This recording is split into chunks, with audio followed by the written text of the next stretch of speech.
Paon pag-compute sa tuang patong. Hi guys, this is Jason Carasa. I'm a certified public accountant, a financial advisor, as well as a college instructor. So, dagan na tag mga video that talks about tubo, patong, and selling price.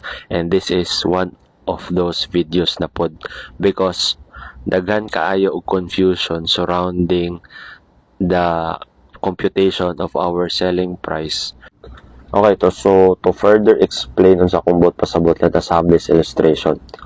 So, assuming nga naatay cost or baligya nga ginakumpra nato for 80 pesos.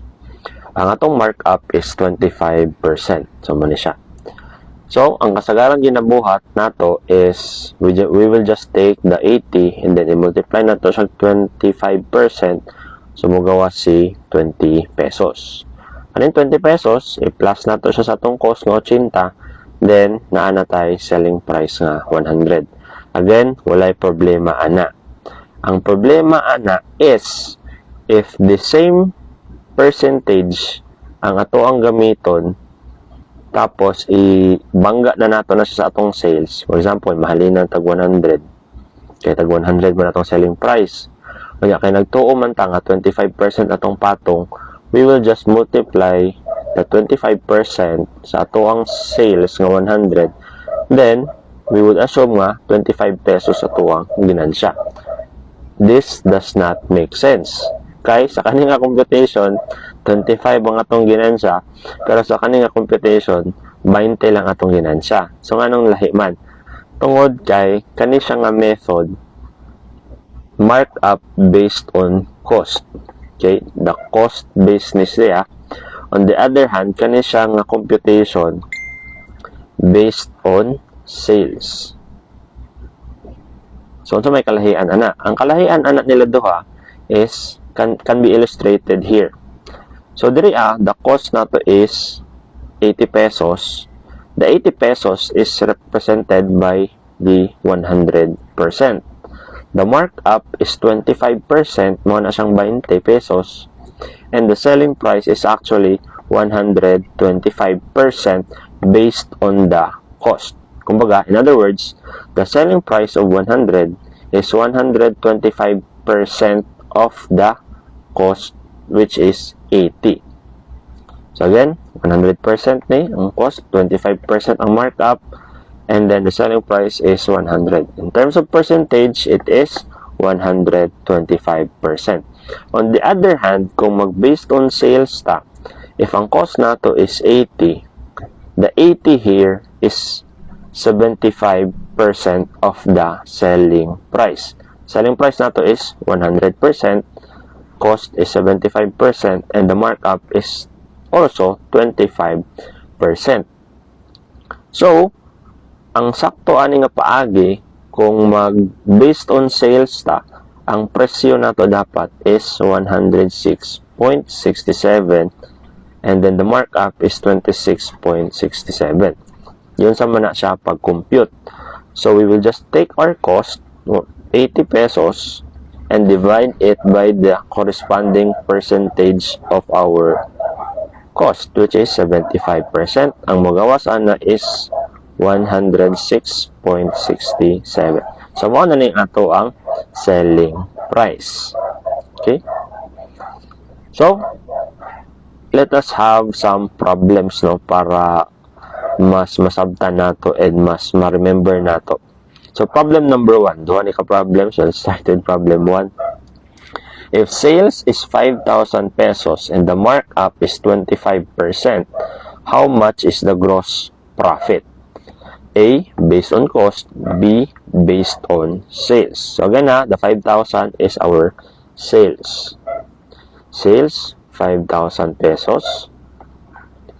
So, compute natin sa letter A, based on cost daw. So, pag based on cost, be reminded that this is 125%. Our cost is 100%, and then ang ato ang markup or gross profit is the 25%. Okay? So, So na to na siya pang-compute karon. So the cost, in order to compute for the cost, since it is 100% of the 125, 5,000 times 100 over 125. And then for the gross profit, 5,000 times 25 over 125. So, asa na ta? Sa cost na ta. 5,000 times 100 divided by 125. 4,000 pesos. And then, of course, kabalo na ta sa itong markup, which is 1,000 pesos. So, that's for based on cost. What about if based on sales? B. Again, sales is 5,000. Anya, since based on sales man, dali lang. Diretso lang na siya, 25%. Answer to that is 1,250. So, this is our markup or our gross profit. And then the cost is 3,750. 5,000. Okay? Now, problem 2. Okay, muna tayong nagklase, no? Sige, problem 2. If cost is 150, how much is the selling price if the markup is 50%? So, let us start with based on cost. Based on cost na ha. So, again, the cost is 150 pesos. Be reminded that under based on cost, the cost is 100%. The markup is 50% and the selling price should be 150%. So, 150 times 50%, 75. Selling price is 225. Dali lang, selling price. Selling price and then markup. Okay? What about if the cost is still 150 pero based on sales?